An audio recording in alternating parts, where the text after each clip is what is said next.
हथिया ओइली पियासले बाबा पोखरा देहि ना खनाय हथिया ओइली पियासले पापा पोखरा देहि ना खनाय 10 पाँच आई है साजन लगवा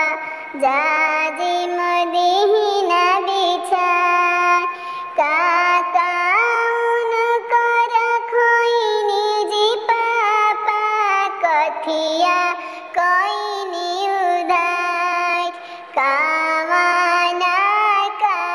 कारणवाए बाबा साजन छेकेले दुआर पानवा उनकर खइलो बेटी सपरिया रखल उधार पानवा उनकर खइलो बेटी सपरिया रखल उधार